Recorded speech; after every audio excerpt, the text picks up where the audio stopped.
নমস্কার, কেমন আছেন সবাই? আজ বৃহস্পতিবার, বাজে এখন সকাল 9:30।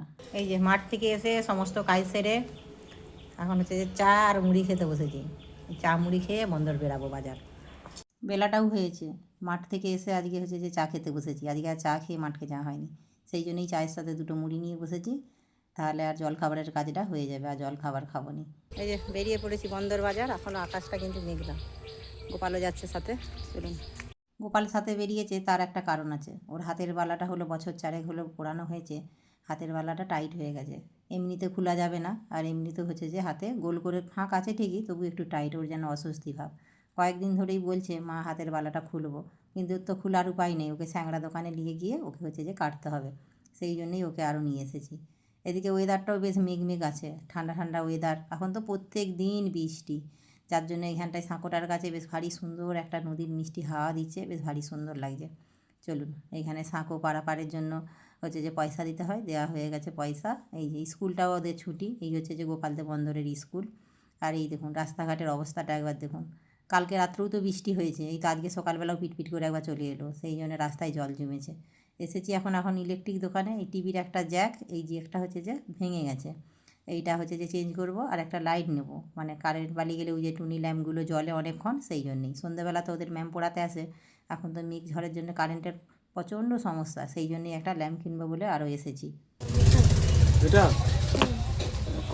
আর এই যে এই ল্যাম্পটা কারেন্ট বালি গেলেও আবার জ্বলবে, একটু বড় দেখেই লিচ্ছি, আর যাতে জ্যোতিটা হয়, পোড়াতে এলে এটা অসুবিধা হয়। একই মাপ হয় এগুলো বাবা। হ্যাঁ, এইটার কোনো গ্যারান্টি নেই কিন্তু, এই কালো তারটার কোনো গ্যারান্টি না থাকলেও এই ল্যাম্পটায় গ্যারান্টি রয়েছে 1 বছরের। 1 বছরের মধ্যে যদি কোনো খারাপ কিছু হয় সার্ভিস চার্জ ফ্রি। আর এই যে চলে এসেছি বাজারে। এখন তো ঢ্যাঁড়সের সিজন, ঢ্যাঁড়সেরগুলো বেশ ভারী সুন্দর, তাজা তাজা রয়েছে। কত করে? 620। নিয়ে নিয়েছি হচ্ছে যে ভেন্ডি। ভেন্ডিগুলো একদম সবুজ রং যেমনি তেমনি নরম। এদিকে রয়েছে কুঁদরি, কুমড়ো, এখন প্রত্যেকের কাছেই বলতে গেলে ভেন্ডি।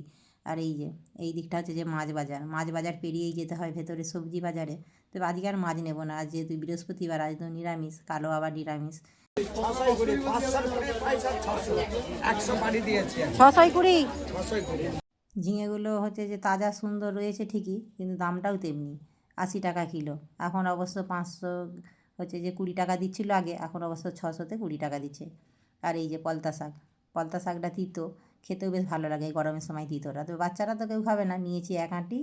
আর এই যে রাঙা আলু, রাঙা আলুটা নিয়েছি, গোপাল নিবে, ও রাঙা আলু পুড়িয়ে খাবে, সেই জন্য নিয়েছি কিছুটা রাঙা আলু। এবার বাজার তো বেলা হয়েছে, ভিড়টাও অনেকটাই কমে গেছে। এখানে সবজি, এখানে শসারও প্রচণ্ড দাম, শসা প্রায় 80 টাকা কিলো। নিয়েছি কিছুটা মিষ্টি কুমড়ো, পাকা কুমড়ো। কুমড়োটা আমার বেশ খেতে ভালো লাগে, কিন্তু বাচ্চাদের খুব একটা পছন্দ নয়, মানে না খাওয়ার মধ্যে। 150 নেবে। নিয়েছি হচ্ছে যে রেডিমেড ফুচকা। গোপালও এখন দরদাম করে বাজার করতে শিখেছে, তবে আস্তে আস্তে ও দেখতে পাচ্ছি ভালোই দরদাম করতে শিখে গেছে। এখানে রয়েছে 2 রকমের তেঁতুল, তার মধ্যে ওই যে কাটা তেঁতুলটা দেখছেন ওটা হচ্ছে 200 টাকা কেজি, আর যেটা বিচেওয়ালা তেঁতুল ওটা হচ্ছে যে 100 টাকা কেজি। তবে কাটা তেঁতুলটা হচ্ছে যে একদম রেডি করাই রয়েছে, ওটা রাখা যাবে। আর বিচেওয়ালা তেঁতুলটা নিয়ে গেলে ওটাকে রোদে দিয়ে আবার শুকনো করে বিচেগুলো কেটে বাদ দিতে হবে। চলুন যাবো এবার স্যাংরা দোকানে, গোপালের হচ্ছে যে হাতের বালাটা হচ্ছে যে কাটতে হবে। এই যে চলে এসেছি এখন হচ্ছে যে হাতের বালাটা কাটতে, অবস্থাটা দেখুন। কবে 4-5 বছর হয়ে গেছে পড়েছে। দাঁড়া দাঁড়া, এবার কাতুরি এবার ব্যাসলেট বলে দিচ্ছি ওর বাবাকে, যে আর নয় বালা। কত হবে এটা? হাতটা যেন খালি হলো। এটা কত হবে? অবশেষে কাটা হলো। এই দোকানটাতেই বারবার আসি যখন ইমিটেশনের কিছু গয়না কিনি, ওই জন্যই হচ্ছে যে এই দোকানটাতেই এসেছি। প্রথমে যখন জিজ্ঞাসা করলাম এটা কাটবো, কাটা যাবে? বলছে কেন কাটা যাবে না, ওই যে বড় একটা যন্ত্র দেখলেন, প্রথমে ওটাতে করে কেটে তারপরে ছোটো কাতুরিতে করে কেটেছে। চলুন, ছেলেটা যেন হাঁপ ছেড়ে বাঁচলো, হাতটা যেন আসান হলো ওর। হাতটাও বেশ খালি খালি লাগছে, ও বেশ ভীষণ খুশি, বলছে হাতটা এতদিন ছিল তো ভারী, বেশ বালাটা যেন বেশ হালকা হালকা লাগছে। এবার ওর বাবাকে বলেছি আর বালা নয়, একটা হালকা পাতলার মধ্যে ব্যাসলেট করে দিতে। চলুন, গোপাল কিন্তু গোটা রাস্তা জুড়ে ব্যাগটাকে, বাজারের ব্যাগটা ওই বয়েছে, আমাকে আর হাতে নিতে হচ্ছে না। এদিকে এসেছি কিছুটা নেব ফল। বাজার পুরো কমপ্লিট, ফিরছি এখন বাড়ি। ওদিকে আকাশের অবস্থাটাও খুব একটা ভালো নয়, মেঘটাও ঘন কালো হয়ে এসেছে।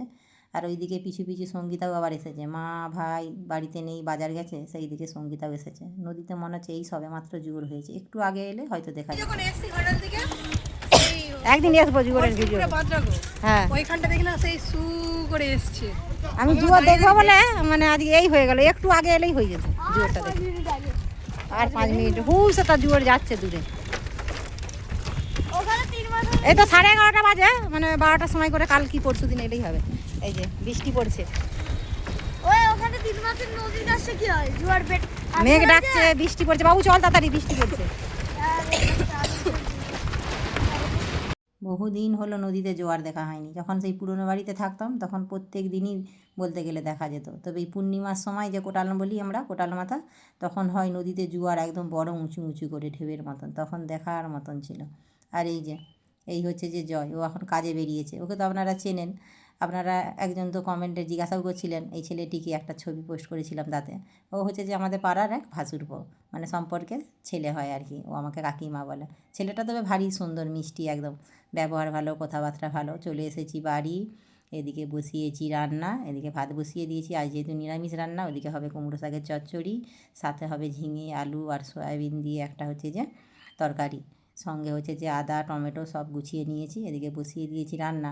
ছেলেগুলো আবার বাজার থেকে এসে ওরা হচ্ছে যে ঘাটে নেমেছে স্নান করতে। একটা আম গাছ তো ঝড়ে পড়ে গিয়েছিলো, আগে অনেকবারই দেখিয়েছি আপনাদেরকে। ওই আম গাছটা ওদেরকে কেটে দিতে বলেছি, চলুন দেখি কতদূর হলো। এখন আম গাছ কাটা হচ্ছে। পেড়ে ফেলেছিস? আর এখানে একটা ডগে আছে। কুচুরটা পারবো, কুচুর একটা আছে কাটি দাও না দুটাই সেন্টার দেখো দারুণ সুন্দর আমটা। ওই দিদি কাটালি বড় শক্তি আছে ও 1 মাস ধরে কাটুক না, আর তো কাজ নেই। ওকে ওখানে ভাত দিয়ে দেবো খেতে রান্না করে। খায়ে পয়সা আমাদের আমাকে খেয়ে নেবো, এ আমাকে এখানে দিবে, পর 1 মাস লাগবে, এখানে ভাত দিবে, এখানে খাবো, এখানে থালা হাত বাড়লে থালা ধোয়া যাবে। হ্যাঁ হ্যাঁ হ্যাঁ, হয়তো আপনাদের মনে হতেই পারে যে এত জলের ধারে এই গাছটা লাগানোর কী দরকার ছিল। ওটা আপনার মাটি পড়েই হয়েছিল, তেমনি ঝড়ে পড়েও গেল। কাটা হয়ে গেল। এই তো আমার গাছের ডগে আম পেয়ে যাবে এবারে। ওই ওই ডালটাতেই বাবু, দাঁড়া দাঁড়া, আর চোপাস নিস তুই। ওইটা দাঁড়িয়ে পড়ো, ওইটা আইতে দাম। ওই ডালটাতে ঝুলে গেছে হাইছে এদিকে। ওই তো দাঁড়া, ওইটাই দাঁড়া, ওই তো ওটা হাতে। দে দে দে এদিকে দে। ঝাম্মা ঝাম্মা ঝাম্মা তাড়াতাড়ি। এই চলে ও চড়াক করে না। তারা কাটতো কি পড়বি? আরেকটু গাছ কেচা ওদিকে যাও ওদিকে যাও ওইদিকে কেন চলে পারবি? আর হবে নি, দাঁড়া, হাতে লেগে যাবে, আর হবে নি, ছেড়ে দে। লে উপর দে উপর দে উপর দে ডালা কাটতে উপর থেকে কাট।